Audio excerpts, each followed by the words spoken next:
G'day and welcome back once again to the BroomeDocs and the First 10 and EM Journal Club with Dr. Justin Morgenstern. It's been pretty good this year. I think this is our second and we're only up to March, so we're out of control. We need to slow down, mate. It feels like I just spoke to you a week ago because I did, but tell us what's been happening. Yeah, working too hard, I guess. We'll get people excited on emergency medicine cases. We're going to have at least an hour and a half if we didn't talk for 2 hours just on sore throat. So if if people have been listening to us for years, that's about as exciting as it gets. That's about our shtick. We'll talk to about an hour and a half for about nothing here. So that should come out next month, I think. Maybe May. He told me there's always a backlog of recording and. Other than that, just sitting here reading papers again. It's a fun, exciting life. There you go. So those of you that don't already listen to the excellent Emergency Medicine Cases podcast, which is released by Dr. Anton Hellman, who's one of your fellow Torontonians. Is that the right way to say it? Yep. Torontonians? Yep. He's been doing this for a lot longer than we have. He's much better at podcasting all around. So Justin spent, I think about 4 years of your life thinking about the management of sore throats and doing a total deep dive down into every last scrap of data. And then we tried to digest that. It only took an hour and a half. So that's pretty good for 4 years' work. Yeah, that's like highly condensed. So it must be chock full of pearls. I'll put it that way. Cool. Now, I haven't thrown a case at you for a while, Justin, so I thought I'd throw one at you just to see if you're still on your toes. It's not all academic, we're going to do a bit of practical medicine. So I'm going to run through a case that I experienced not so long ago. And in my heart of hearts, I still don't know if we made the right call. So I'll tell you the case, okay? So I'm working in Broome, which is, of course, a lovely town. And it's only 2,500 kilometres away from the local tertiary trauma centre. But in that town, there is a surgeon. But he's not a trauma surgeon. He's a general surgeon that does a lot of good stuff. And if we have to do trauma surgery, we can do it. But we sort of reserve that for when it's, death or glory, or where there's something that just needs to be stopped bleeding now. So we get on with it. So do a bit of what we'd call damage control surgery, I guess you'd say. Anyway, I was working a shift. I was actually the anaesthetist on call for the hospital. And I got called down to the emergency department because we had a trauma call, which we do, which is quite funny because all the people that are there for the trauma call were already there in the building. So it's kind of hysterical that we do a trauma call, but we do. And the fit, healthy young guy's had a motocross accident. So he's crashed his motorcycle whilst doing a jump at the motocross track and has managed to land on his left side. And he's had a CT by the time we get there, which shows a completely mashed spleen. So his spleen's, category 5 laceration with a fresh blush on it as well. A little bit of free fluid in the pelvis, but he's only, an hour post-injury at this point. So hemodynamics are pretty good. And just that's pretty simple, isn't it? Straightforward. Sure. Just to let you know, though, there is a giant storm coming in, like a giant electrical storm, as we do get at this time of year in the tropics. And once one of these big storms comes through, it's usually 3 to 6 hours before it passes and the planes are taking off again. So you sort of have to make a call. Do we send this guy who seems hemodynamically stable out now, even though he's not that sick really at the moment, or do we wait knowing that's going to be, 12, maybe even 24 hours before he gets to what would be definitive care for your standard spleen lesion, which probably is embolization in 2026. I don't know. What's your reading on the literature there? We certainly don't do it in Broome anyway. Yeah, it's I don't work in a trauma center, so it's not honestly something that I'm just not up on. I leave it to them. But yeah, my expectation is you're probably not going for an open laparotomy with what you're describing in most places. Yeah. Cool. So try and conserve the spleen at all costs. And so it was a tricky one. So there's that classic emergency, is it pre-hospital thing with like stay and play, or do you get out of Dodge and move as quick as you possibly can? And it's one of those really difficult ones. I still don't know what the right answer is there. Do you burn all your resources and fly this patient out straight away, in which case the plane's gone for the rest of the day, basically, or do you stay and play and do what is not the best possible care in a small hospital, with not the world's best anaesthetist, I would say as well, doing the care. So what is the best option for this person? And I really don't know. So if you have any thoughts, or if any of our listeners have any thoughts about the right management for the scenario, I'd love to hear what they have to say. Yeah, I mean, a few things that go through my mind. First of all, it was really nice of you to throw a case at me when I told you I'm exhausted, and I was so tired I couldn't even type my name properly when we signed into the thing. So we haven't done it in months. I'm pretty sure you save it up for the days when I tell you that I'm not thinking on my feet the best. So that's thought number one that goes through my head. I think the honest truth, and I bet you this has to be the case for most people who are not trauma folks, is I just don't know. It could really, it's entirely is cruxed upon, and maybe my first call is actually not to trauma, but to a radiologist, because they seem to know everything. It depends on the degree of blush; they might know anything, but it's just what is the percentage chance that this guy is going to crump? Like what is the chance of a deterioration? Because that's, to me, that's the crux of it. You just can't. There's just no way, if that opens up and starts bleeding like crazy, you're going to survive a 5-hour plane ride, right? Like that's just not a thing. In which case, you got to keep them. You got to take them to the operating room where you are. And you're rolling the dice a little bit either way. But yeah, I have no idea what the percentage is. I assume, honestly, radiologists seem to know all this stuff, like the percentage with active blush versus not, versus there's probably some scoring system that they use that's telling them what it is. And I just don't know. I think my biggest real thought is there should be some law somewhere that you can't have motocross in a place that doesn't have a full trauma center. The two have to be, like, if you're not outside of an hour, like that, the public health laws are my biggest thought. And then I think actually my final thought was that is, like, I mean, I just don't do this. I love listening to, I assume you've listened to Vanessa Carty on various podcasts doing this. Yeah. Like, it's planes always snowed in Canada doing this, that or the other. But another factor is, which I never have to do, not this patient, but does somebody else need that plane? You said, like, it's going to be gone for the rest of the day. Yeah. What else is going on in the hospital may have a little bit, but yeah, I really, I'm thinking it through on my feet, but I really have no idea whether it's better to go to the hospital or not. So I would be deferring or conversing with both radiology and that surgeon locally, and probably the trauma team far, being like, what are the chances? And I honestly don't know what the right call is. So tell us, what did you decide to do? Well, we definitely had lots of conversations with all the different players. So we spoke to the tertiary level trauma center and spoke to I just handed the phone to the local surgeon and let them work it out between themselves, because I had better things to do. And the outcome was masterful in action and cat-like observation, which is one of my favorite critical care sayings. Is you stand by the bed and you just watch very closely and you see what happens, and you can always change your mind. So these things, it's a dynamic process, and so if everything starts going pear-shaped, you can change your mind. But yeah, it's one of those. I don't think there is a correct answer. Don't get in a plane because that's dangerous, but don't go straight to the operating room. Just sort of sit. Yeah, that makes sense. Yeah.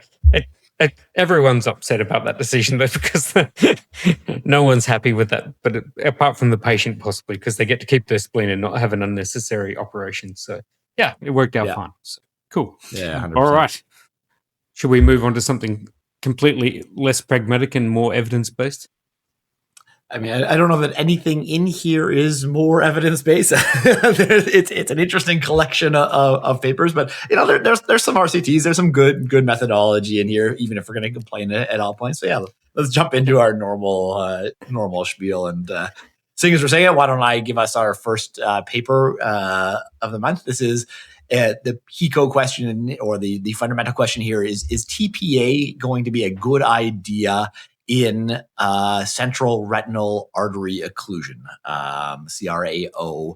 I honestly, I guess I will give you the paper. This is in Lancet Neurology 2025 with the first author of Préterre, I would think. This is French, a bunch of French authors from France.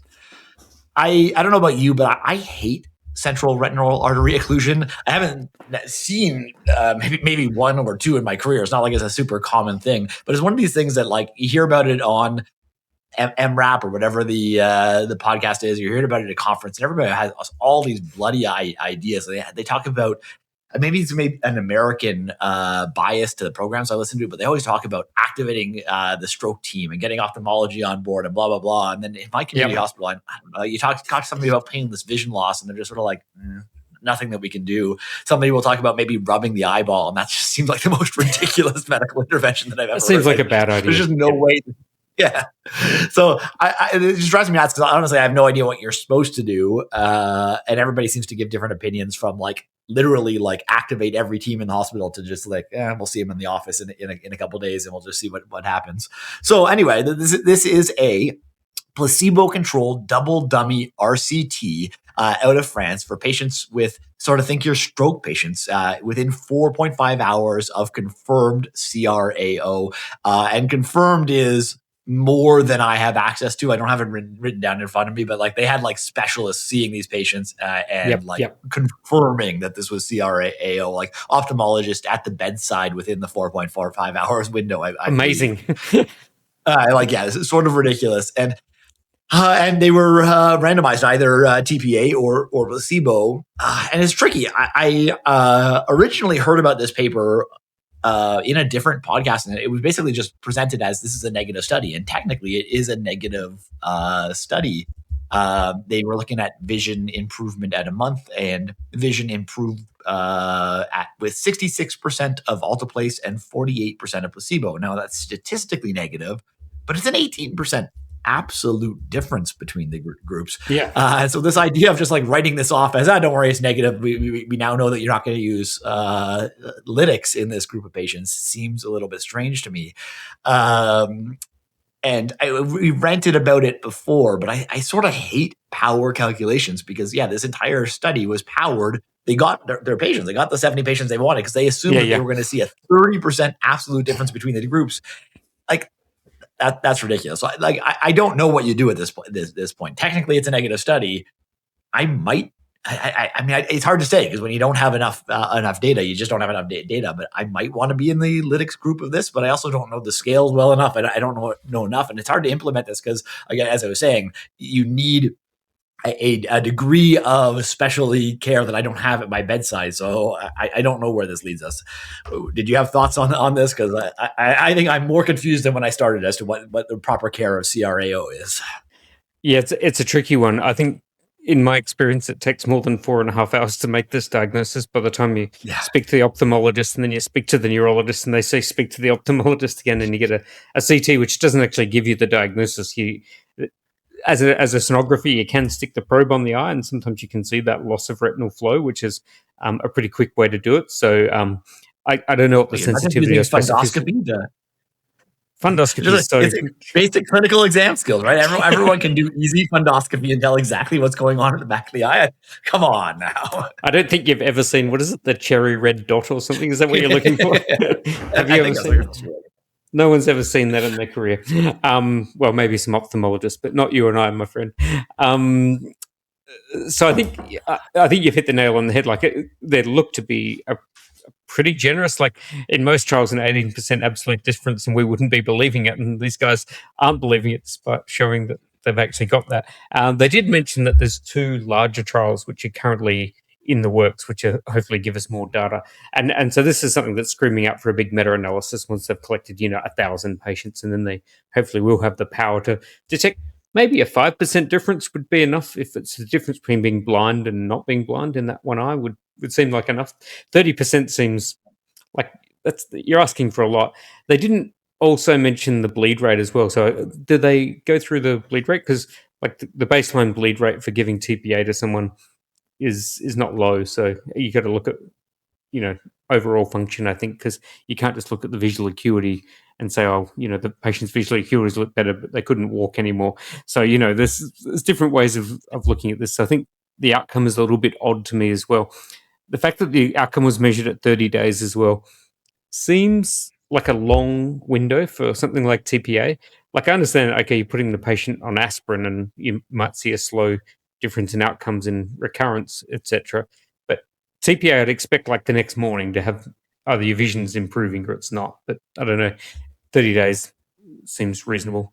Well, I mean, that's the interesting thing is that because all the stroke trials only show an outcome at 30 days and have actually been negative at 1 day, but everyone ignores that. And all the neurologists love that the patients are better at 6 hours, but actually that's not when TPA apparently works.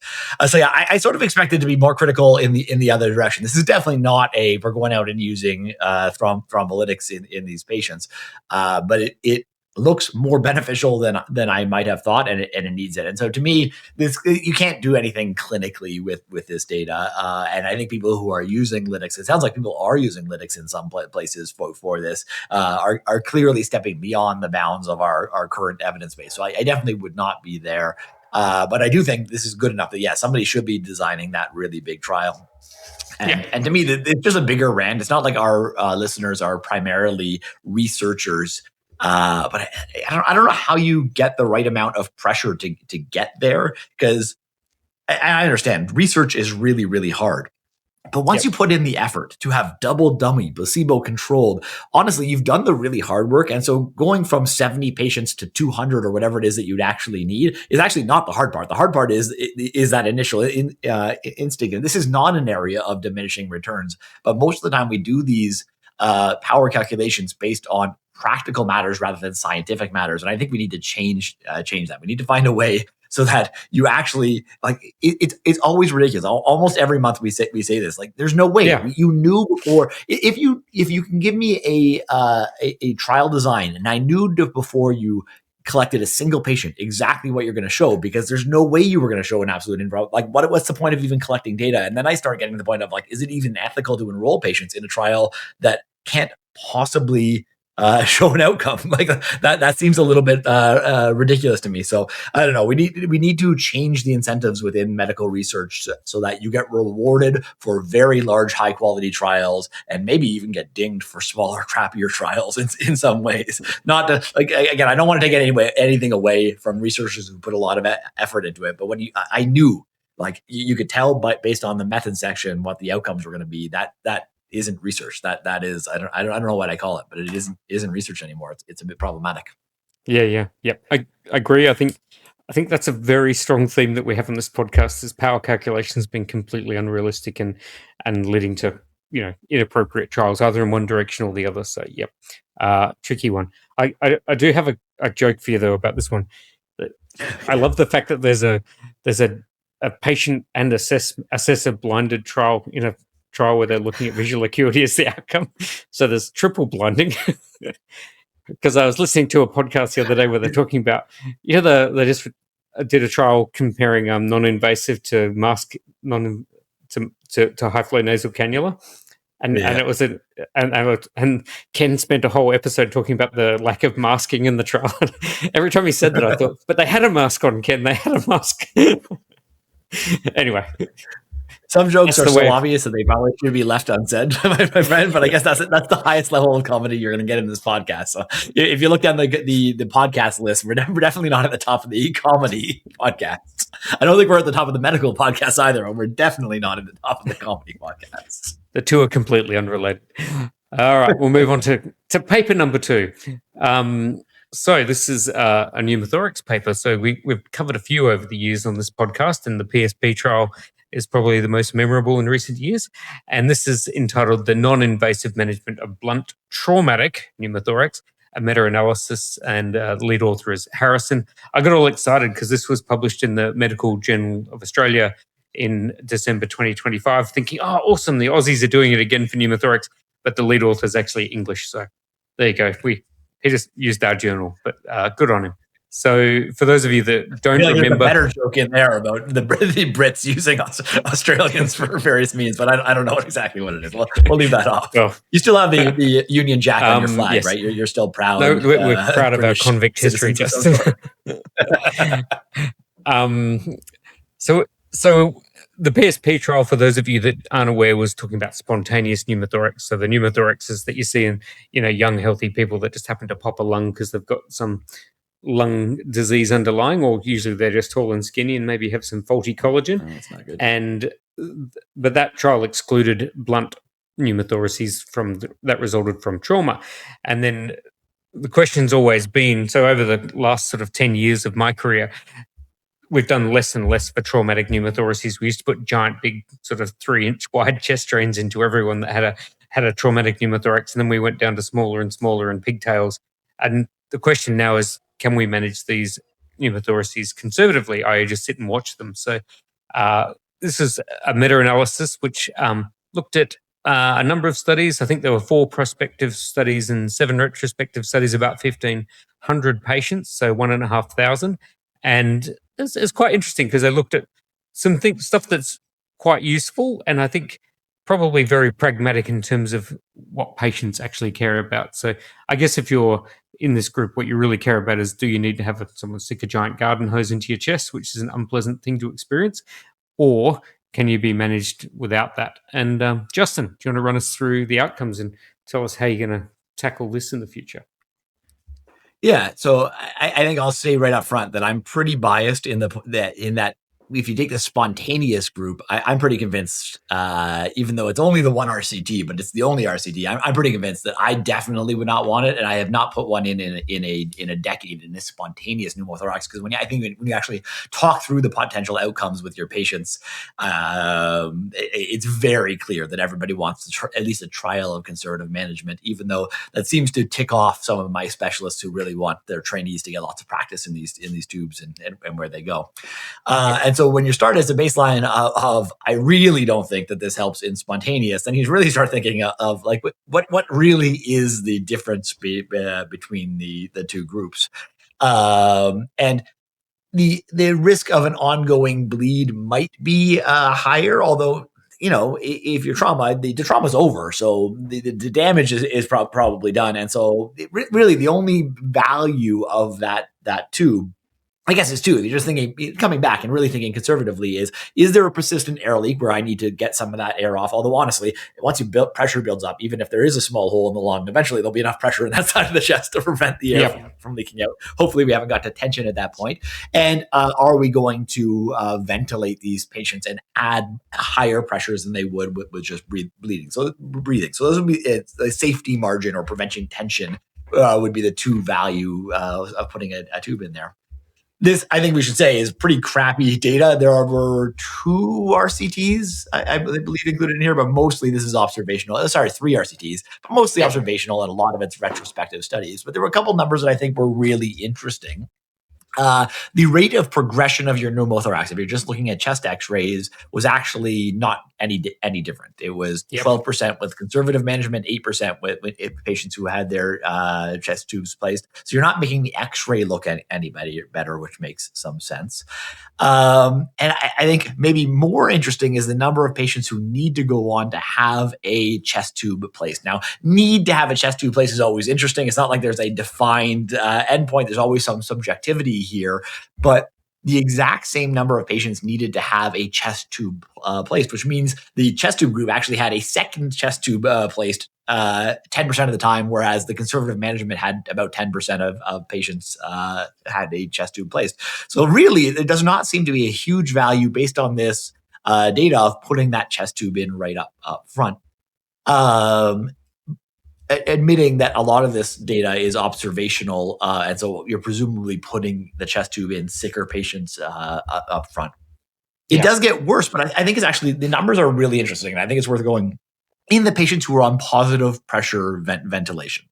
There is, in my mind, a difference here, but I'm not sure it's a big enough difference that warrants immediate chest tube, depending on where you are. Now, if you're in Broome and somebody's getting into an airplane, this is a very different conversation than if you're in my hospital and driving 20 minutes down the road to the trauma center.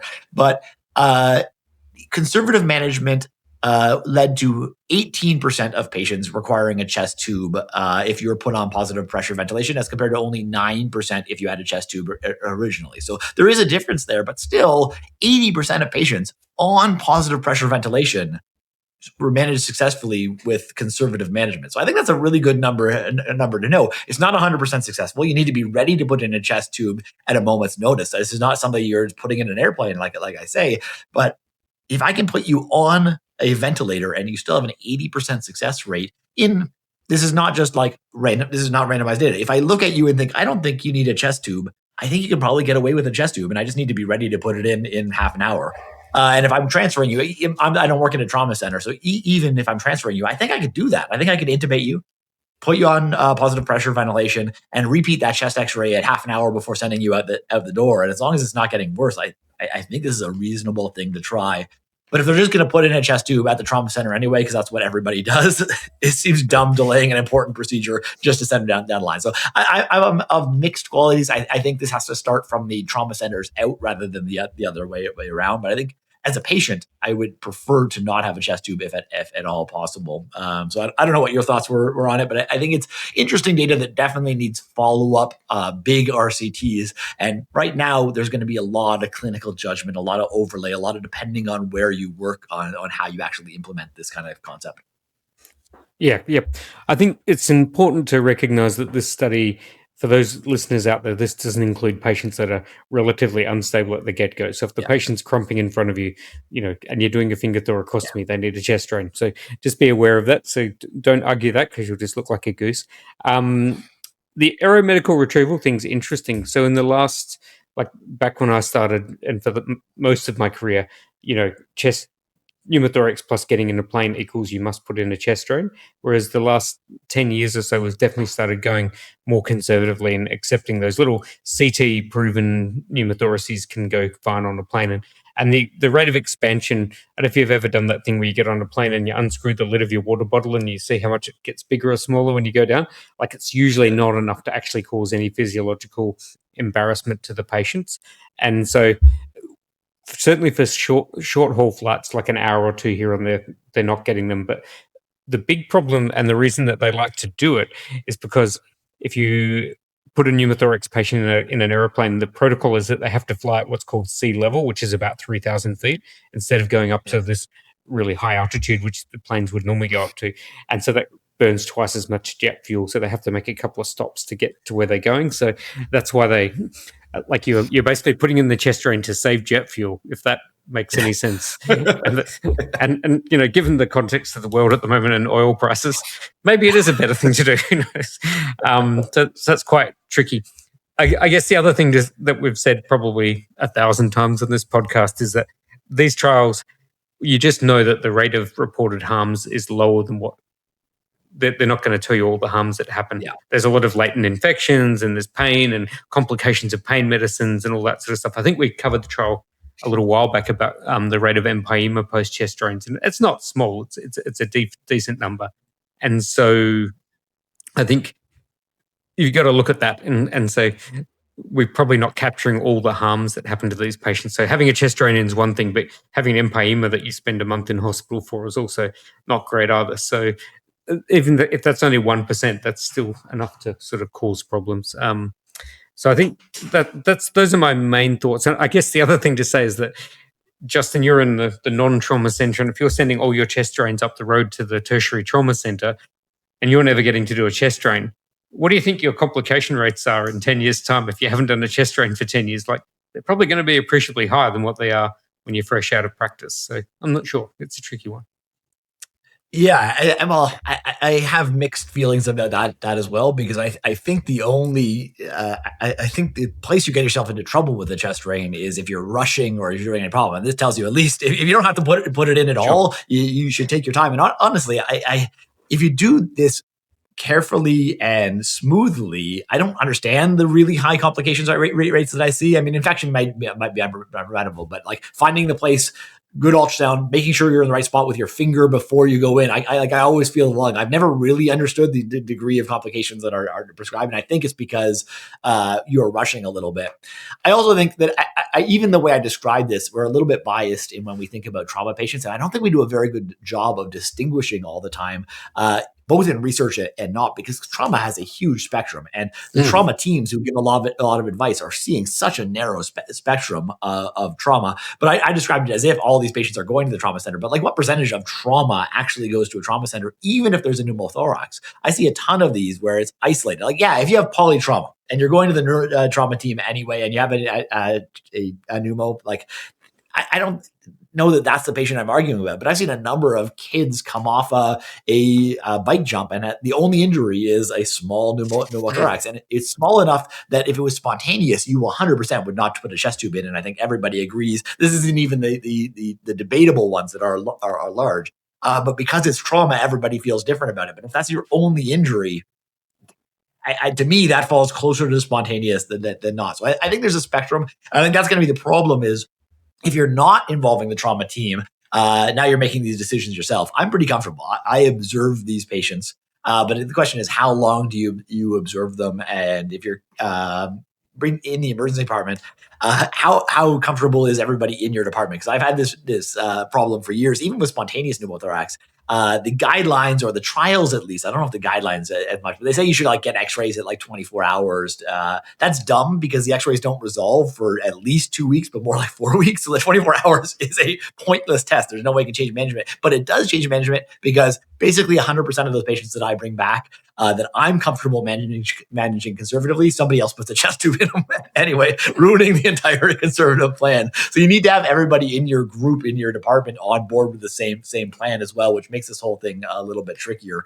There are times when I wish I was like an ICU doctor who looked after my own patients for the long run, whereas, we share management a lot of the time, which makes cutting edge management a little bit trickier. But I think it's very much worth considering in isolated small traumatic pneumothoraces, giving these patients time to see if they resolve.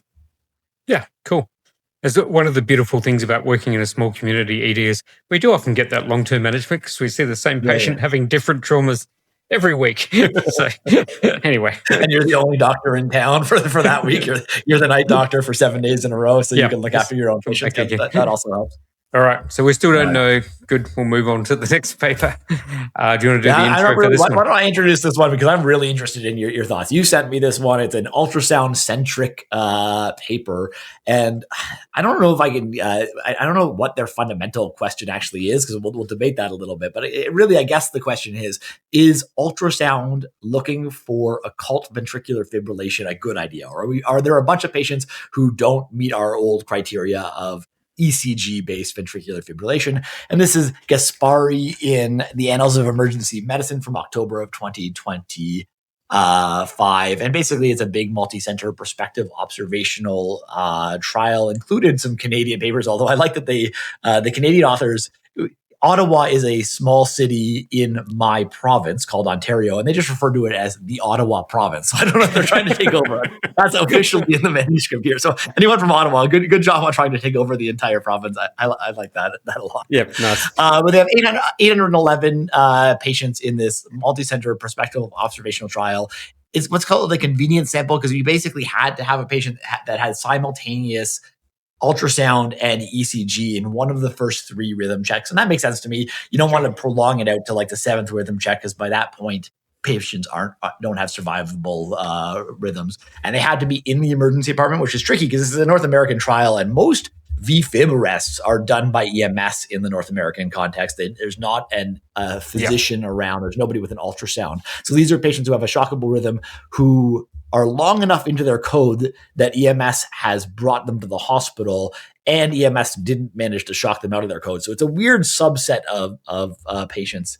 And I don't know, I'll let you maybe tell us a little bit about the numbers and whether you think they mean anything on ultrasound, because I am interested in your take. You sent it to me. You're obviously excited by this data. Let me know what you think. Well, it's a tricky one. And Gaspari and his group are amazing. They've done some really amazing echo-based resuscitation papers. So this is the who's who of echo-based resuscitation. So they've done, this is a really bright group. And the basic concept in my mind is that the traditional sort of resuscitation where you do CPR, you put the monitors on, put the pads on, and the ones that you know that you're really going to make a difference, the ones that have either VT or VF, and the rest we're sort of, we're up against it. So it does make a big difference if you're in that sort of fine VF versus asystole group, because those are the ones that we really think that we can help. So that's the clinical question in my head is are we missing those fine VFs and calling it asystole and going down a pretty dismal pathway with those patients? So it makes total sense. And back when I was a junior doctor, just then, if you had someone that was in asystole, the boss used to sometimes, you had the old monitors where you could just crank the gain up and make anything look like fine VF, and everyone got a shock. So, the groups were a little bit more grey and hazy back then, but the monitors are much better now. And so you see asystole, you don't tend to shock that. And so the big question is, how many of these people are we missing that have monitor occult VF, which you can shock back into hopefully sinus rhythm? And this group would put the number at, what was the actual number? It was about 5%, was it? Of the had occult VF, but not on the ECG, which is a pretty decent number. Like if it was like 0.2%, I don't think we'd be having this conversation. We'd be like, oh, it's a pretty dismal outcome, and we're adding a few little slices on top. But 5% seems like enough to actually care about whether we're making this error. And for those of us that have done, I've done quite a lot of echo in cardiac arrest. Like, it is something that you can see on an echo, but it is very dependent on the pictures that you get. So I think in the hands of, a really skilled person, maybe 5% is likely, but I think in most punters, it's going to be much lower than that. And I guess with the advent, a lot of these groups now are using TOE as well. So I think the pickup rate using TOE would be much higher because you're getting that really fine picture of the ventricle. I wonder if they're actually overcalling VF on some of those, because you're getting such great pictures of the heart that those little spasms that happen in the dying heart may look like VF, but who knows what really is VF on echo. I don't think there's an actual algorithm, or there's no sort of protocol that I'm aware of to call it VF. It's just a visual look thing. So it's a tricky one. So I think it's worthwhile for us to have a look. The thing that I'm worried about with this is that if we start saying that you're going to be missing a heap of VF in the process of doing your advanced life support, generally speaking, ultrasound gets in the way of good CPR. And if you're doing it on the first or the second rhythm check, by the time someone wheels out the machine and has a look, and everyone's going, oh, is that VF or is that asystole on the ultrasound, and not looking at the monitor, you're going to miss it. And if you do that on every rhythm check, you're probably going to spend an extra couple of minutes off the chest per average per resuscitation. So it's something I'm a little bit sitting on the fence. That's why I sent it to you, because I knew you'd give me a clear answer of this, Justin. But I think I think it's numbers really are weird. Important. Really important conversations. Yeah, we can jump into the evidence-based medicine side here for this specific paper in a second. I'm surprised where I end up, because I didn't think I'd be critical of the concept in general. I had a case really recently where it was refractory V Fib. We had already done, I think, we were on our fourth shock, and so we were trying to set up for dual sequential and all the other stuff. And then I would charge up the machines, and we look and say asystole. And in that context, I think in the old days, you might just be like, we should just keep shocking anyway, because it's already been 4 shocks. But yeah, I had the ultrasound out and ready just in the context of everything we were doing. And to me, it definitely looked like they were still VFib. And so we shocked what the monitors looked like asystole. That, in that clinical context, when you've already shocked 4 times, shocking the 5th time just makes bloody sense, sure. Right? And I think it's really important because, like, VFib has a high survival rate. Asystole has essentially a 0 survival rate and a few extra shocks. Like, it's not like there's anything else medically I'm going to do for the standard asystole case, especially if the story fits. If this is a shockable rhythm to start with, like, bloody hell, yeah, you might as well give another. If they're on the asystole side, you've already given a gargantuan dose of adrenaline or epinephrine at this point anyway. So yeah, you've done everything you need to. Yeah.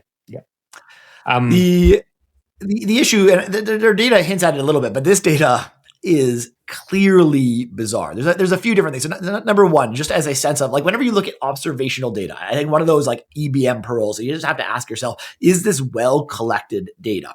And to me, they tell us that they have ECG ventricular fibrillation. What is the percentage of patients who actually received a shock? 54%. What? Yeah. So they're willing to admit, they published that they only shock half of shockable rhythms. I would be so embarrassed to put that on paper, but what that means, I don't think that's true. I think what that means is that the data is crap. Like, if they could only find that they shocked half of shockable rhythms, the data collection process has to be entirely flawed, because there's no way. This is I remember data from, I think it's called the NAMSES database in the US, but at one point they published that only half of all women who went to the operating room with an ectopic pregnancy had a beta HCG sent. And somebody published saying, like, this is horrible. We're forgetting to send beta HCGs. It's like, how did you diagnose them with ectopic? Clearly, your data set is wrong, not the clinical management. And so, to me, to start with, something's wrong with their data set. But I think the bigger problem for me, and I'd love to hear. I email a lot of authors. I didn't email them, but to me, you said it. Occult V Fib is an asystole diagnosis. 80% of what they called occult V Fib was in PEA patients. They had an organized rhythm on ECG, but they called it V Fib. That is a complete redefinition of what we mean by V Fib. Like, they are looking at the monitor and there is an organized rhythm, and based on ultrasound, they're overruling that and calling it like that. That is not ventricular fibrillation by any definition of anything that we've ever done. And so if you eliminate them, now we're down to less than 1%. That could actually be what you and me would consider a occult V Fib. And so because of that, I think people will look at this. People who talk about this paper will talk about the fact that these occult V Fib actually had a better ROSC rate. But I think there are so many problems with the data set. And if you actually dig in, like, their baseline, very, very different. The rate of initial asystole between the groups, rate of bystander CPR, they're all very different. So I don't think you can take anything based on the ROSC rates. And so the only number that you might want to put into your head is there is a rate of occult V Fib. But I think the 5% just doesn't make it to me, unless you can tell me differently, I don't think PEA can be V Fib. But that's what they did in this paper. That doesn't make any sense to me. Yeah, I think you could read this paper, and I completely agree that the data that you get out of resus trials, it's easy to see. Like, I'm part of a group that does an airway registry, and it's amazing how many patients have a blood pressure of 120/80 when you look at what their blood pressure was after they were intubated. And you just know that that's not true, because that's just the default settings that the little computer comes up with when you go to enter the data, and someone can't remember, so they just click on through. So I wonder if there's some weird technical thing going on here. And I guess the harm of misreading and misinterpreting this trial would be, if you shock the next 10 people that are in asystole, Justin, I think that's fine. But if you start shocking everyone that's in PEA that actually just has a slightly low blood pressure and you're unable to record it and they're unconscious, and you start shocking those people, that could be a big problem. So I think there is a potential downside to doing this. So I think, read this with a grain of salt. I think this is going to be discussed a lot, and I know that a lot of the really enthusiastic sort of echo in resus groups are going to start looking for this more and more. And our group where I work at in Perth is starting to do TOE now. So it would be really interesting to look at this. And if I see any PEAs that are registering on the monitor as asystole, I'll let you know, and I'll take a picture of it, because I just can't imagine that happening. And maybe someone smarter than us out there can tell us how that happens, but it doesn't really make sense. Yeah, to me, the only real downside you mentioned right at the top is just don't let this mess up what we already know is important, like standard ACLS. And I already see that a fair amount where ultrasound comes in and you're getting in the way of shocking rhythm. But if you can get good views of the heart, I can normally get a subxiphoid while compressions are going on. So as soon as compressions stop, I can look at the heart. If that's what we're talking about and it's less than a second, it's fine. But again, this is like the standard ACLS, and hopefully everybody out there already has it. But don't do pulse checks, do rhythm checks. And it's surprising to me how often this happens. But like the compressions stop, and on the monitor there is clearly not an organized rhythm, but people are still reaching to feel the pulse. That rhythm cannot create a pulse, so you got to start get back on the chest. And I think that the same thing happens if there's not a rhythm that the ultrasound could possibly pick anything up on. Don't do a 10-second rhythm / pulse check just because you want to get ultrasound pictures. As soon as you see flatline or V-fib or unorganized rhythm on the monitor, this is not the time to screw around with ultrasound. Just get back on the chest and do what we know is good. And so that's where maybe transesophageal is going to be a great deal more helpful. You can get that clip really, really quickly. But honestly, I think it takes a second to look at the monitor. And so the ultrasound person probably should be able to get the clip in that like 1 second anyway. Don't take the full 10 seconds. That's the area that I worry about for harm. Yeah, cool. We actually agree about something that involves less ultrasound. So there you go. Don't think that's ever happened before. All right, cool. We'll move on to the next trial. Now this is really, this is one of my favorites of the month because it's one of those It's right up the Morgenstern, myth busting sort of. I'm going to do the intro. Maybe a little bit of "I told you so." It's not Yeah. often that I get to do the "I told you so" papers. This is exactly what it is. It's you doing a victory lap of gloating. That's what it is. So this is the trial is called the early intensive blood pressure reduction after intracranial hemorrhage is associated with worse functional outcome, the risk of overshooting the blood pressure goals. This is from the Annals of Emergency Medicine in December 2025. The lead author is she. Now I'm just do a little pico for you. So this is retrospective data that comes out of the Brigham and Women's Hospital up in Massachusetts, and I think one other hospital. I can't remember, but these are very high quality institutions that do a lot of great research. So you expect some good data to come out of this group.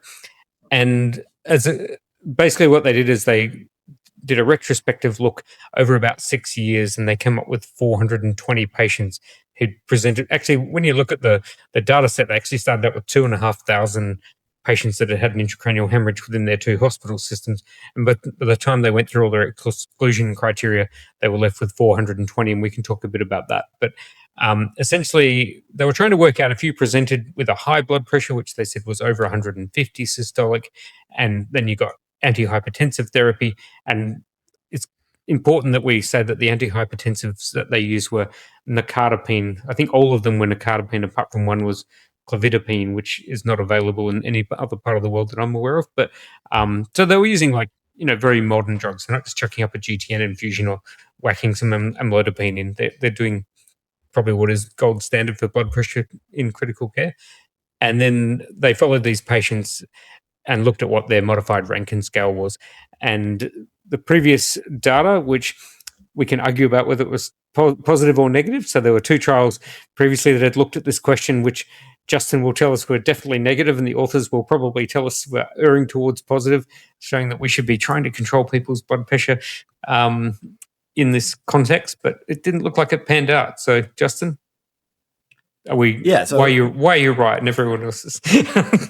Well, it's funny because I don't think anybody disagrees. Like the primary outcome of both, so it's the attached to and the interact 2 trials were big, like proper RCTs, not small, looking at functional outcomes of controlling blood pressure management, and there was absolutely no difference.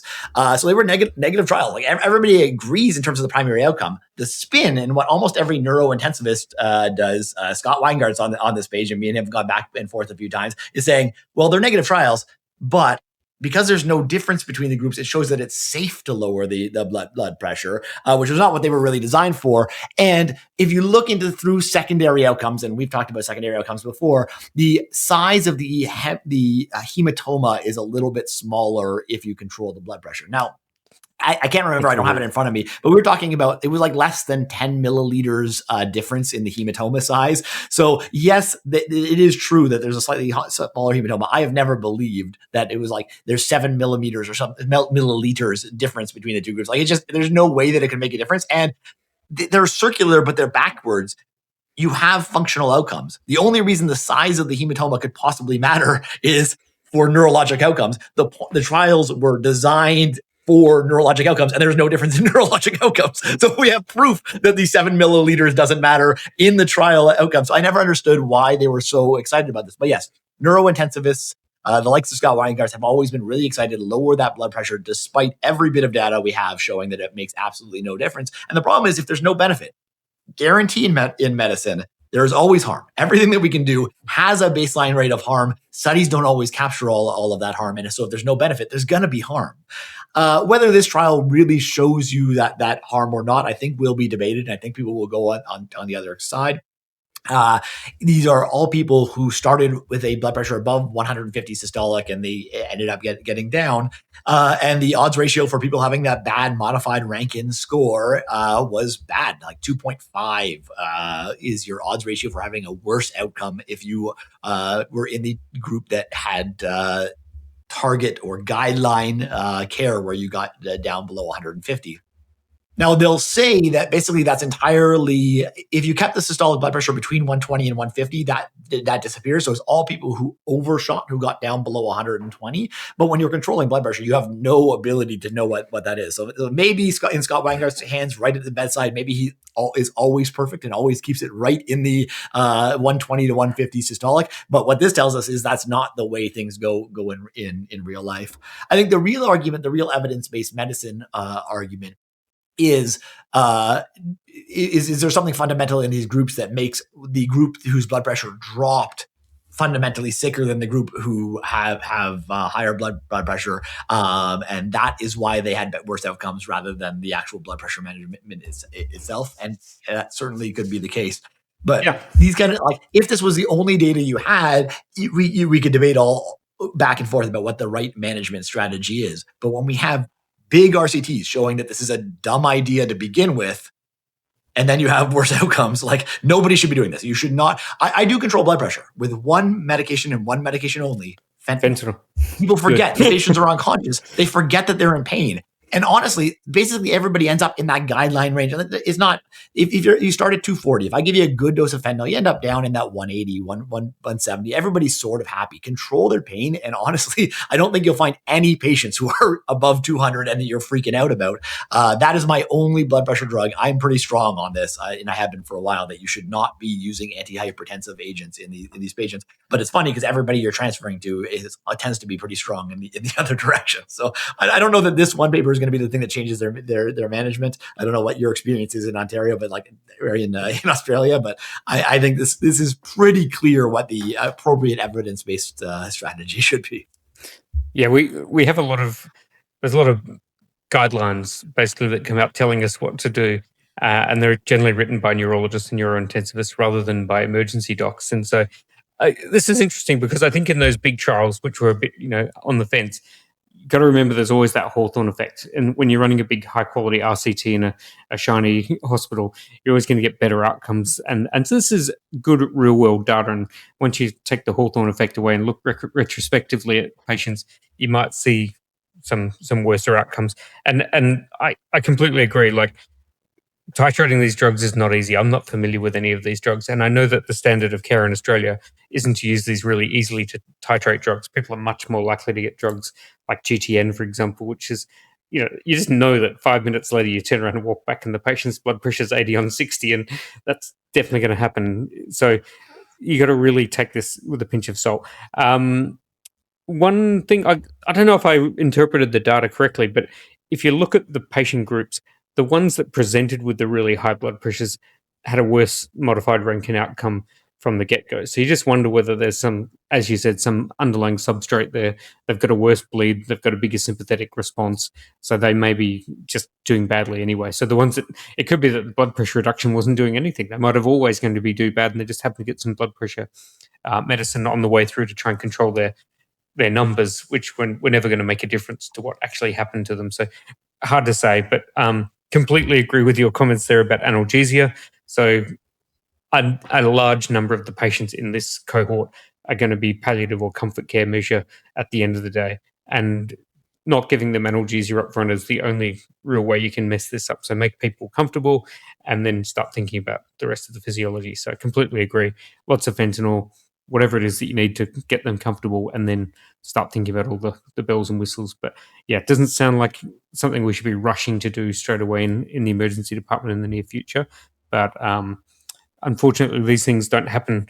This is a departmental policy sort of thing that your hospital will thrust upon you. And so you need to go to the meeting and discuss this and decide whether this is the right or wrong thing to do at the departmental level rather than over an individual patient.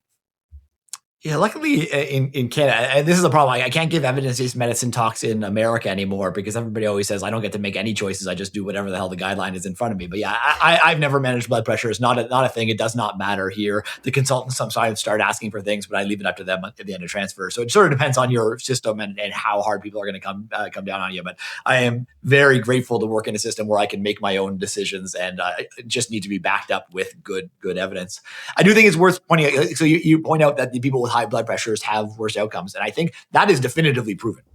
Yep. You look at a group of people with head bleeds, the higher your blood pressure is on arrival, the worse your outcome is going to be down the line. And I think most people know this, but it's just worth emphasizing for our learners that markers of disease are not the same things as good management. I guess that's what I'm trying to say. Like associations do not lead to good treatment. An analogy would be take a really septic group of patients. Patients who arrived at the hospital with higher heart rates generally are going to have worse outcomes. They're going to be sicker. That doesn't mean giving beta blockers to them all or calcium channel blockers and slowing their heart rates down is going to lead to better outcomes. It does the exact opposite. And this is probably here. And honestly, like there is this whole thing. I've been meaning to do a deep dive on what the actual evidence base is, but all of us learned in medical school about cerebral autoregulation, and there's a whole kind of thing. I'd love to see the original data on like what that actually means for patients. But in general, this is across ischemic stroke data as well. You sort of need the blood pressure. So I don't know when you get past that autoregulation, but the blood pressure is high because we need to get blood to the brain, and lowering it just makes sense that it's going to be very bad.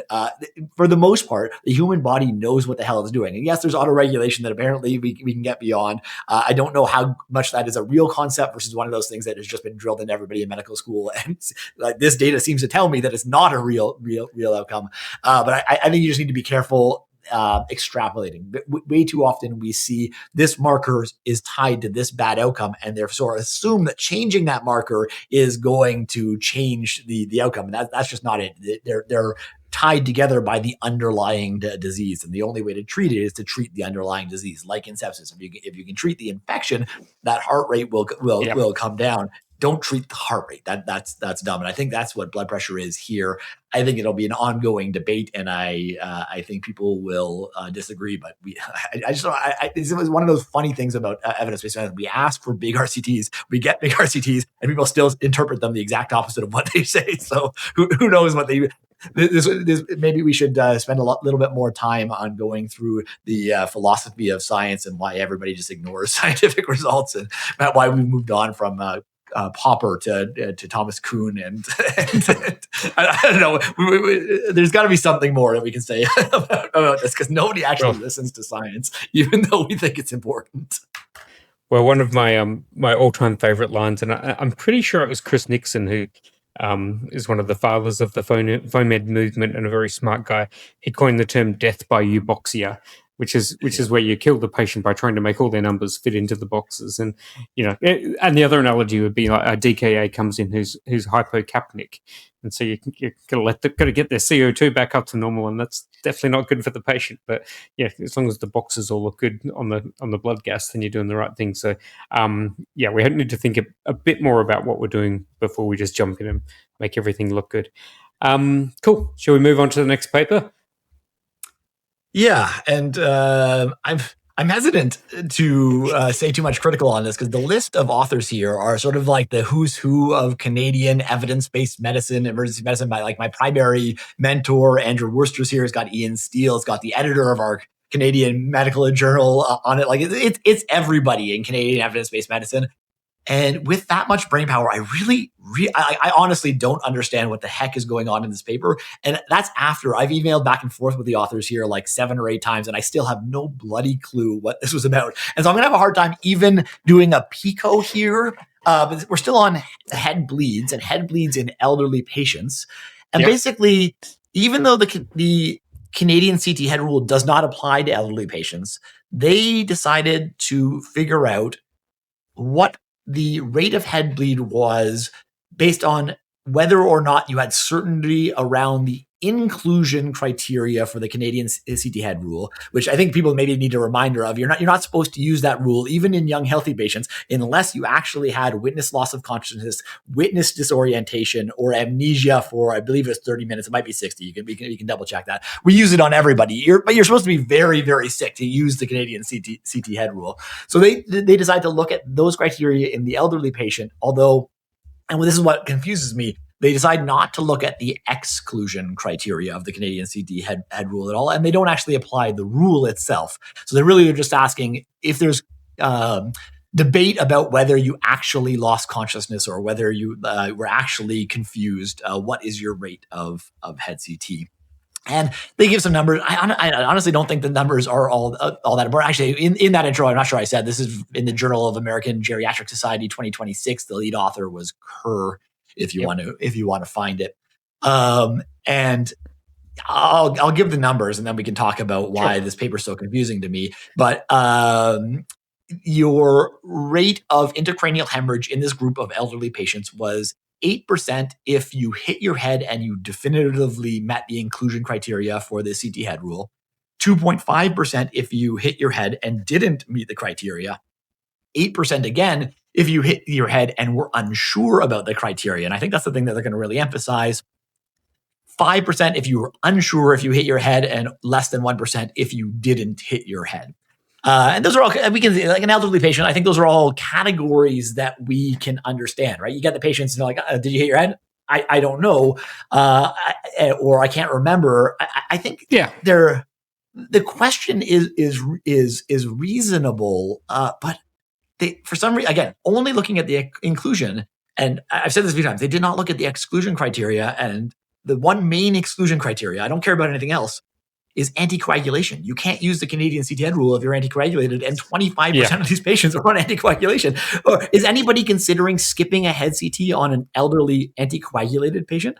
I skip a lot of head CTs on it, and I'd love to hear a practice. I think clinically at the end of this paper, the reason for including it is the data is such a mess. We should discuss when you might consider skipping a head CT in elderly patients who are hitting their heads. But why? If all 7% of these bleeds are in patients who were on rivaroxaban or something like that, like, who cares? What I care about is you aren't on an anticoagulant and you either hit your head or you had some confusion or whatnot, and they don't present that data anywhere. And I emailed them and they said they have the data, but they didn't share it. And they don't go. So I don't know what the rate is in the group that you actually care about. And what they didn't do, what I really was hoping they would do, is actually apply the Canadian CT head rule, just ignoring the one age criteria, because PCARN's done that, right? The PCARN rule, they published, like, if the only criteria you fail is vomiting, here's your rate. And it's always just as low as the rule is anyway. So if the only criteria that you fail on the Canadian CT head rule is age, but everything else is fine, what is your actual risk of a bad outcome? I don't know. That's the study that we want. That's what I was hoping for. But instead, I don't know. I've rambled on for a bit. I don't know. Can you see something here that I'm missing? Can you understand why they did this study? Yeah, I can see why they did the study, and I can see coming from that over where, you're all about the CT head rule, because this group is obviously a lot of the people that wrote the CT head rule. So I can sort of see where it's coming from. And we won't mention the fact that you've also poo-pooed that, but because I haven't poo-pooed it. They ran the RCT that proves that it doesn't work and hurts patients. I didn't do that. I just pointed out the RCT that they ran and published.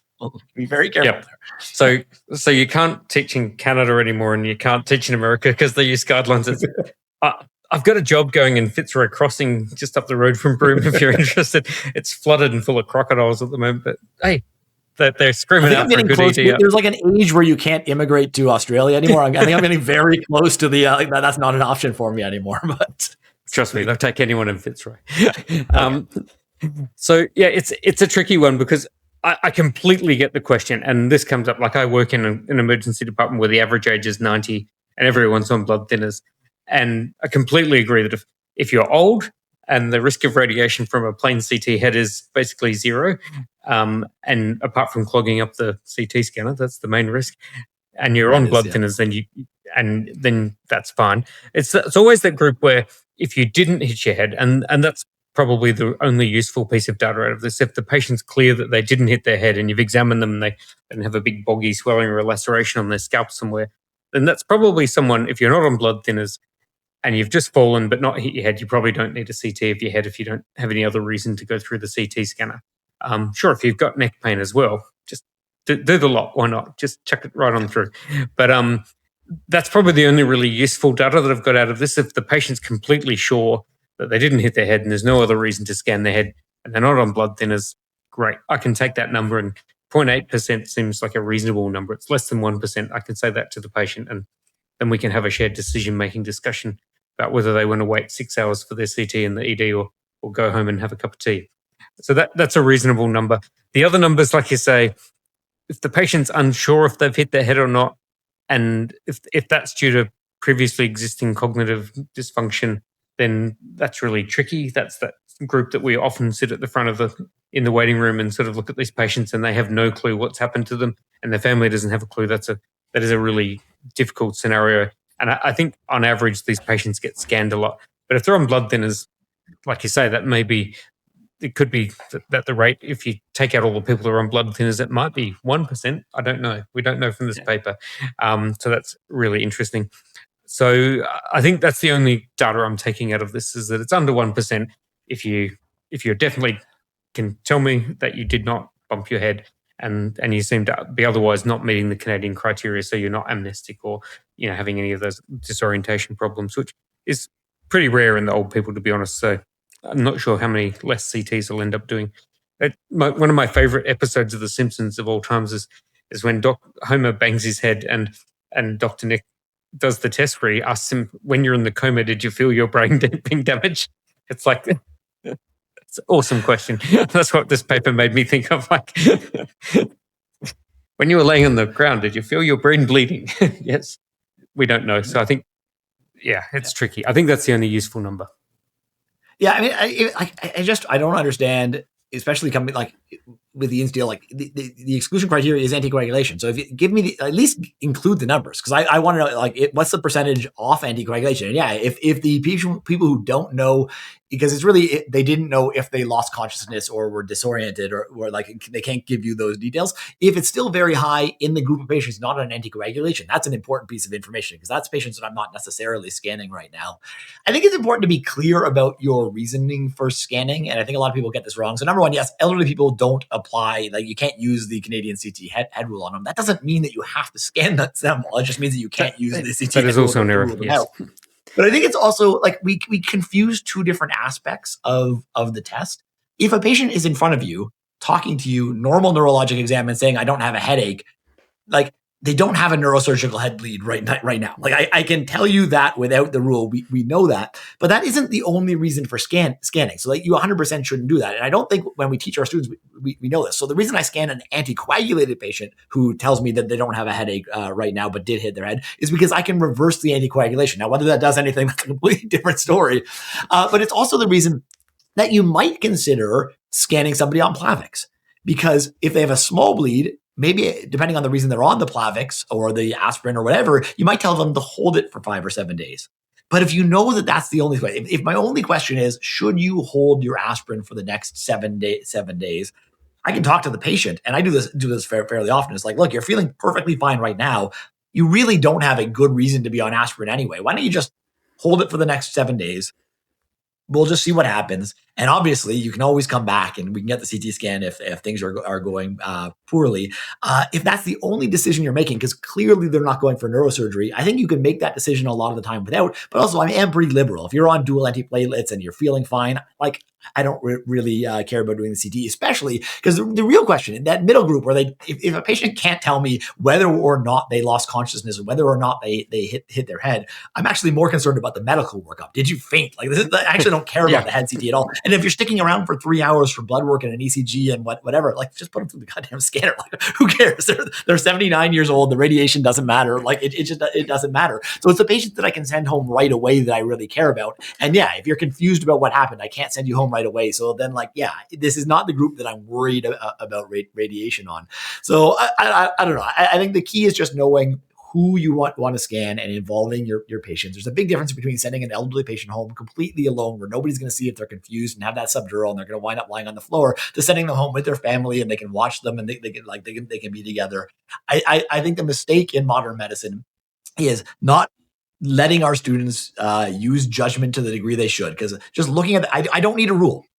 I do this with my pediatric patients and their parents all the time. The rule is, if I offered you neurosurgery, would you ask for a second opinion? That should be the only CT head rule out there. If they would ask for a second opinion, 100% don't order the goddamn CT scan, because they clearly don't need neurosurgery. So number one, allow our learners to use some judgment, because clearly it's not hard. You don't need a rule to tell which patients are neurosurgical. And then number two, involve your patients, because to me, this is not a safety decision. It's which is worse for you. sitting around this crappy, crowded emergency department for another 5 hours waiting for your CT today, or a 4% chance that you have to come back tomorrow for that CT scan and re-register, which isn't fun either. But that's the debate, and you can let patients decide for themselves. So that's the key to medicine: is shared decision making and judgment, and not this particular bit of data.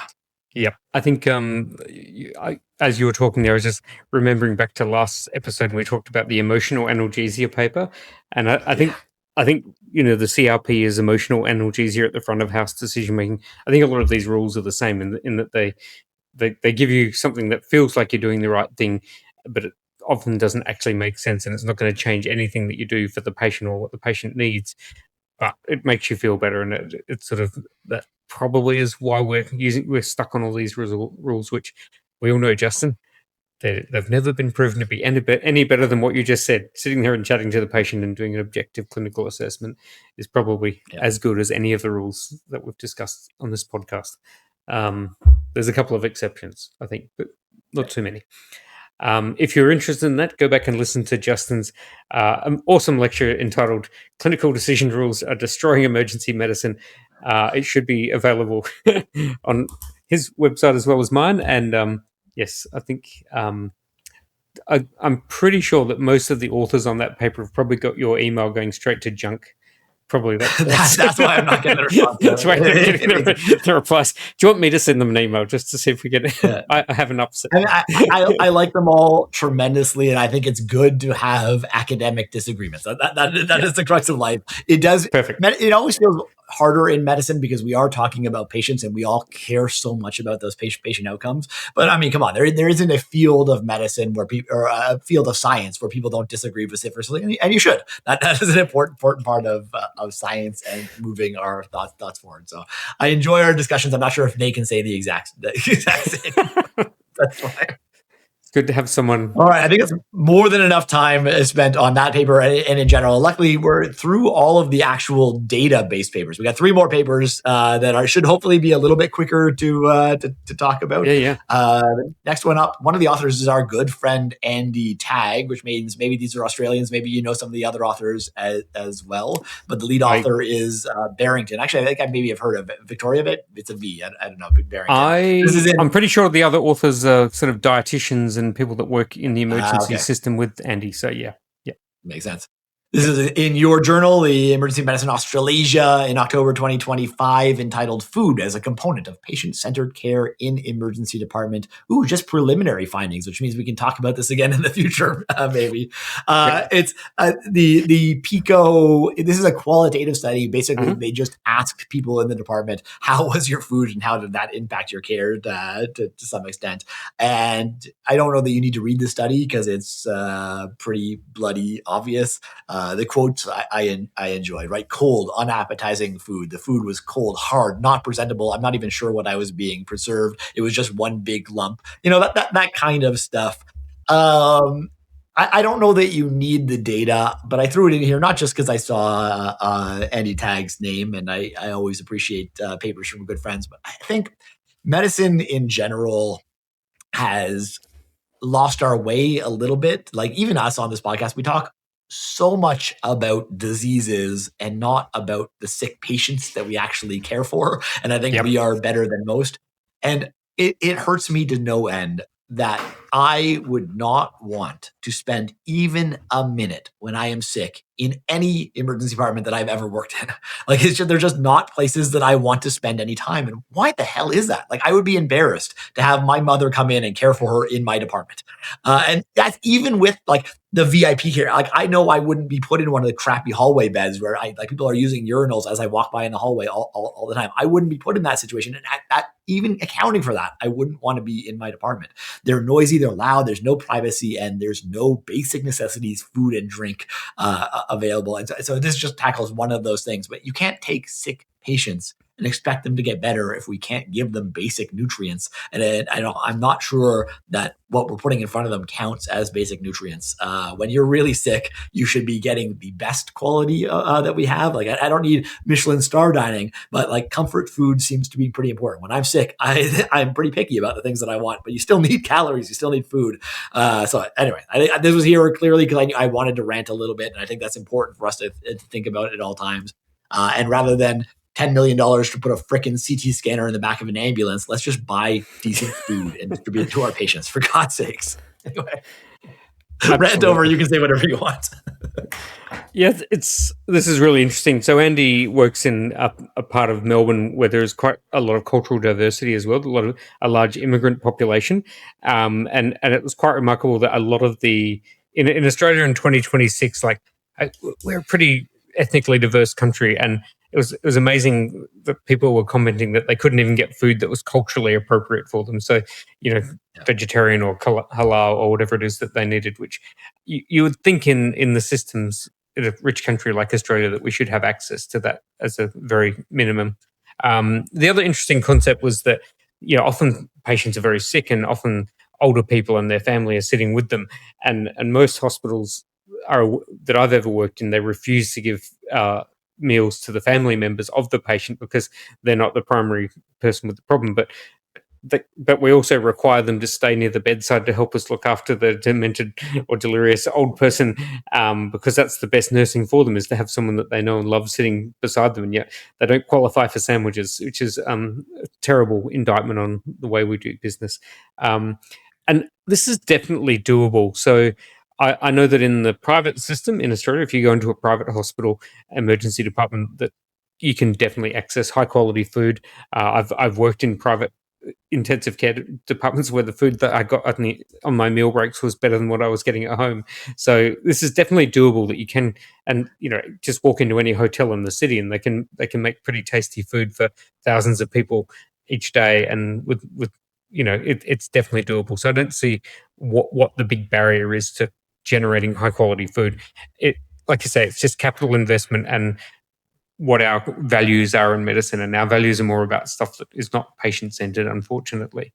So the thing is, we're not even asking for luxury, right? Like, if you're designing a new hotel, like they can put together I don't want to pick on any brand, but like the motel set, like you can make a cheap hotel where everybody gets a private room and a small bathroom that costs like nothing to build, and yet we can't do that. We can't build a hospital where people get private rooms. And the same thing, like if you could give me that quality, like you go down to that hotel buffet breakfast, and you're like, yeah, I wouldn't want to eat this every day of my life, but I will be nourished through the day, and I will eat it. Like that's all we're asking. We're asking you to get food in front of people that is semi-palatable, and just get the food in front of them.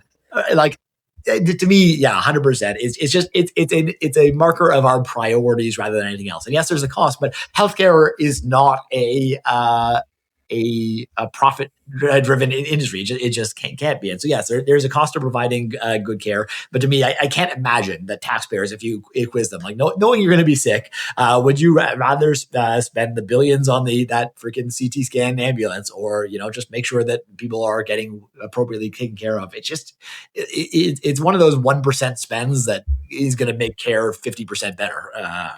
Yeah. I think my personal experience is that upstairs care versus downstairs care is very different as well. Like a lot of the newer hospitals that I've worked around in Australia, like, our new kids hospital here in Perth, every room is a private room and has a bathroom and a nice soundproof closing door that you can slide across, and you can't hear the nurses beeping and everything.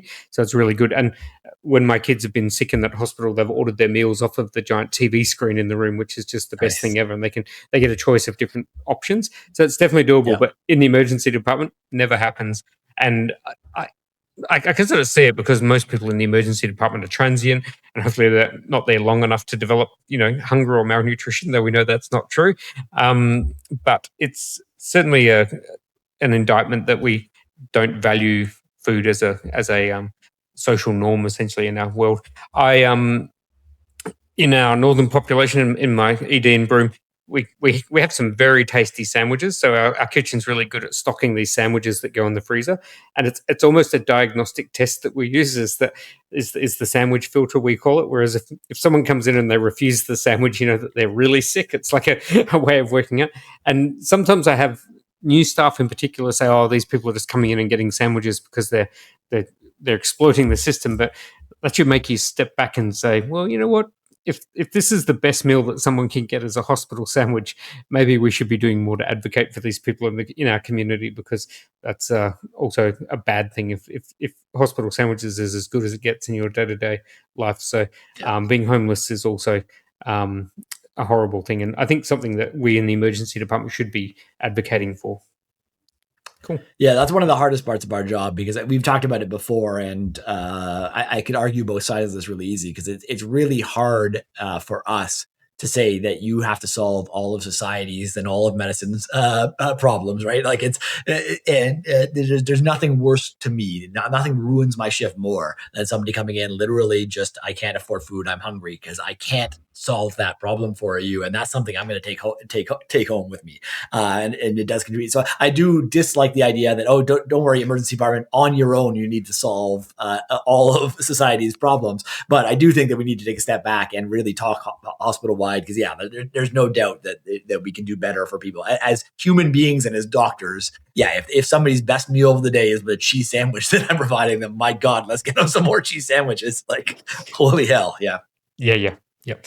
Should we move on to a white man first world problem? Yeah, I've been told that that obviously I golf because I am now a middle-aged white male doctor. So a paper on the title of the paper is "A Rash Following a Round of Golf." It seemed to fit perfectly for us. So there's not a PICO because it's just a case presentation. I threw it in here because I'm almost certain that I never heard of golfers' dermatitis or golfers' vasculitis before. I think I've seen this 10, 20, maybe more times in my life, and I think I've done more than I was supposed to do for this. So it's one where you probably just want to download the paper because there's some pictures there. Basically, golfers' vasculitis is also known as exercise-induced purpura, which if you spend a lot of time either walking or standing in hot weather, you can develop a purpuric, non-blanchable rash in the ankles. And that's one of the key criteria. It's only going to be in dependent or low areas of the body. And then clearly you're not going to be sick. You're not going to be febrile. You're not going to have systemic symptoms. And the idea is that this is nothing. If you can put together that story, you're not supposed to do a $1 million workup. You're not supposed to get worked up about it. And I've had that feeling. The reason I know I've missed this diagnosis is I've had a bunch of people come in and I'm like, you look perfectly fine. Where did this come from? And I guess maybe I should go do an ITP workup, like check your platelets and all this kind of stuff. But like, you look at the patient and you just know that they're perfectly fine based on the story. And I honestly just didn't know that this was a diagnosis. So I thought it was interesting and I threw it in there. And now you can tell me, yeah, everybody, I skipped that day of medical school. Is this something that you knew and is widely known? No, I'd never heard of it referred to as like golfer's legs or anything like that. But having worked in the tropics for many years, like this is just one of those ignorable rashes that you just see on all these old guys that've got a beer gut and chronic venous hypertension. It just seems to be that they all walk in with this, which is, and I think I've probably just glossed over it in my mind for years and years. But when you look at the pictures, you go, oh yeah, I've seen legs like that dozens of times, and it doesn't really surprise me. But normally it's normally not the primary presenting complaint in my world. It's just an incidental finding on the side, I think. But yeah, to look at it, this is an audio podcast, so go and look at the blog post and have a look at it. But it looks just like any other vasculitic rash. It's looks like little blood vessels under the skin that have gone a bit crazy. So yep, it could be anything. But yes, look at the patient. The big picture is usually the answer for these things as well. So I don't get out your punch biopsy and start biopsying these. Then you will have a problem because these are the exact same people that are going to get bad cellulitis and come back and haunt you. So good. Yeah. Cool. All right. That was the fastest paper we've ever discussed. So we've got one more. This last one.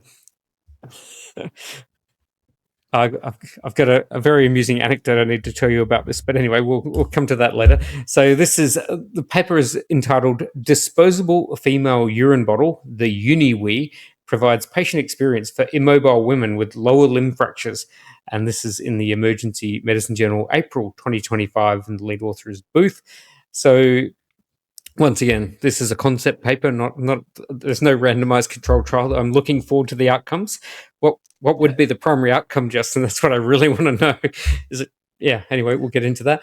So basically, what they've done is they've taken the standard sort of male cardboard urodome, which we all have in our emergency departments. And I always think that they're very irksome things, because if you leave them sitting for more than 5 minutes, they just start leaking and they're horrible. And they've cut off the top of it, so it's basically like a long shell. It's almost like a shovel shape at the end of it, so that you can slip it under the perineum, and hopefully our female patients can then urinate whilst laying down. Those that are immobile for other reasons. So interesting. It's a bit of medical MacGyverism, which we frown upon on this podcast, but I think cutting a cardboard urodome in half is probably not exactly MacGyver level ingenuity, but it does make sense. My gut feeling is that this would probably work, but if you're doing this to avoid catheterizing someone who needs a catheter anyway, I'd just jump on him with the catheter, because it's probably going to get messy sooner or later. Thoughts? Yeah, I'm not sure that two male doctors are the ones that should be discussing this paper. It's specifically designed for female patients, but also it's normally nurses who are looking after these patients. So I am interested in nursing thoughts on this and female thoughts on this. I think, as you say, like if you have a hip fracture, you're going into the operating room. Like, I have no problem. Just put a Foley in. But there's a bunch of patients, like say the pelvic fracture, that you're trying to get up and mobilize, where a Foley actually is a really bad thing. It's going to get in the way of mobilizing, but they're still in too much pain. And I've seen these patients, like the nurses, depending on the length of time in the hospital, just sort of shrug as they shove them on a bedpan. But lifting up, when your whole purpose is you're in a lot of pain, lifting your entire pelvis up, a bedpan is never, I have not thankfully used one myself, but this does not look like a comfortable environment. And obviously putting a Foley in just for urination when we're trying to mobilize you is a problem. So the idea of having the ability to use something like a urinal. And when I started reading this paper, I was sort of picturing, I don't know if you've ever seen them. They have the ones for camping. There's a subset of people that are really angry they can't pee on a tree. So there's some kind of cone where you can pee on a tree while standing up that you can buy for camping. But yeah, something that you can slide under. This is nowhere close to perfect, but they collected surveys from most of nurses and some of the patients, and mostly like 75-80% said that they would recommend it. They said that it avoided the pain of using a bedpan. 10% were strongly disagreed and went in the exact opposite direction. So I think it's one of those things, like, it's clearly going to leak, but is it going to leak as much as a bedpan? No. Like, it's one of those stopgap measures that is imperfect, but I wanted to spread it around because I bet you some nurses would love to know about this, and I bet you some patients would be very happy that it was offered to them in the right scenario. So it's just one of those, as they came up with the idea, and I think it's worth spreading around. But I would love feedback, because it's one of those ones that I will probably never use myself, and I probably will never help a patient with, just because of the way our profession roll out. But it's may be helpful for our patients. So I don't know. That's as far as it gets. I don't think it needs an RCT. I think it's the classic N of one. If a patient is in pain and can't get on a bedpan, it's like, why don't we try this once? And either you enjoyed it and we'll use it for you, or it sucked and we won't. Like that seems to be all that you need for this intervention. Yep. I got to say, a good nerve block would fix most of this from the outset. So if you can chuck in a decent nerve block and get the patient comfortable, and then you can get them up on a pan or get them onto the toilet if they've got that undisplaced pubic ramus fracture, and that's what's holding them back. Now, our number one fan of this podcast is a fantastic nurse by the name of Kane. And Kane, I'm sure you've met Kane a few times. I sent him this picture earlier, and he said he was going to try it out with his wife at home, and she is actually Kane's wife is also a nurse. In fact, she's a much better nurse than Kane is, and I'm not shy about saying that. She's probably twice as good as Kane, and so I'm just waiting for the video footage to come through any minute now. We'll put it in as an addendum to the podcast. We will splice it in. Please get some audio from Kane at very minimal, but yeah, we'll slice it into the podcast, because we should definitely get reports from both of them. I've not met Kane's wife. We should get both of them onto the podcast to describe their experience. That would be fantastic. Yeah, I don't think Jacinta's going to talk to me at work this week. But anyway. I can see her not talking to Kane. But yes, no. So I think it's definitely something that, like you say, if someone can MacGyver it, then surely some manufacturer can make something that's actually probably a bit more useful and something that has a decent seal around the lip that's a bit more comfortable and doesn't tend to leak as much, because that looks like it's going to leak to me. But I'm sure that this is just one of those things in medicine where, we've come up with a perfectly good solution for men, and because it's a bit harder to do in women, we just haven't really tried. I think that's what's going on here. Now that you mentioned it, and maybe you should have gone into my podcast, but like, if you can pee in outer space, like how do we not have a way to do this? It does. Like, part of the reason that it's interesting is just for that gender imbalance thing, and we have suction sitting right there at the bedside, so it feels like some kind of seal with the suction solves this problem entirely, not without this leaking thing. Like what is the version of the outer space toilet that can't let fluid go everywhere that you can just bring to the bedside? That seems like a better option. Actually, maybe we can get our own publication out of this, but we're going to need Kane's wife. So we need suction, we need Kane's wife, and we'll experiment. We'll figure this out. Maybe that's how we stop doing the podcast. We make millions off of the female suction urinal device. Yeah, that should pretty much pay the legal fees. No, the amusing anecdote that I wanted to tell you about this is that many years ago, maybe trying to think, 25 years ago, my wife and I went on a wonderful hike through the Cordillera Wash, which is in sort of northern Peru, and it's this big walk that you do up through the Andes Mountains. If you've ever seen the movie Touching the Void, the La Suela Grande, the English guys that climb up there, and then the guy falls off and breaks his leg, that's where that was filmed. And we were camping in tents with a donkey carrying our stuff around, and each night we'd pitch our tent and it would snow, and the tent and the whole thing would just get covered in snow, and everything was so cold. And my poor wife, she couldn't, she doesn't like the cold. She didn't want to go outside in the cold. So we had one of those big mouth water bottles that you sort of, the screw top lid. So she would squat inside the tent where it was nice and warm into the urine bottle each night. And then in the morning when the sun came up and the temperature had come above zero, she'd go out and pour it off into the ground and put it in the backpack, and off we'd go again. And the next night, and after 3 weeks of doing this, we got to the end of the tour, and there's this tiny little town where we were waiting for the bus to come and pick us up. It was mainly full of chickens, from memory. And we looked at each other and we looked at this water bottle that she'd been using. We're like, well, we're not going to ever use that again, so we're just going to throw it in the trash. And there's a little trash can sitting there.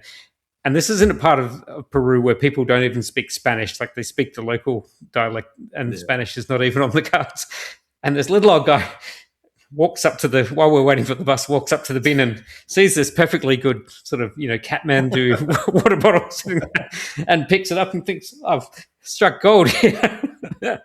And do you think that there was any way that I could explain to this man why I didn't want that particular water bottle? Oh, this is like a moral dilemma. If you did not pantomime being into the bottle, come on, this is charades for the win. Oh, I can't believe it. It was so. This is when we finally learned that Casey is not the better man than me. You let the old man take the bottle away. Jeez. In fairness, I wasn't the one peeing into the bottle, so there's a clear villain here, and it's not me. I think we should also point out this is the episode where we finally figured out for sure that Casey's wife does not listen to this podcast. Or else I'm pretty sure this story would not be told. She completely does. But please, somebody forward it on. Anybody from Perth, feel free to email this over. It'll be good. Yes, actually, whenever my wife hears your voice in particular, she just turns the radio straight off. And it's not because she doesn't love you, Justin. She does. She's cooked for you. I thought she we loves got along just fine. No, you get along fine. She just thinks we talk nonsense, basically. Just probably and true. Anybody still at this point, I don't know how many hours we're into this recording, obviously agrees with her. But yeah. Anyway, I think that's a fine note to leave it on, is how to tell someone. That is a story, my friend. With no common language. I am disappointed that you did not charades out peeing into the bottle for this poor old man. I feel like you have reparations to be made. Some kind of pilgrimage back to Peru to find this man and make amends. It is what it is. All right, mate. It's been fascinating chatting. Good talking to you. I think both myself and Kane are going to need to get some serious marital counselling after this. So, yes. Should be good. This is if there are advertisements on this podcast for the first time, that's why we're trying to finance the counseling that is going to be required. Or divorce lawyers, they pay big. Yeah, one or the other. Yeah. All right, mate. Good chat. See you soon. Great talking to you. Take care, buddy. Bye.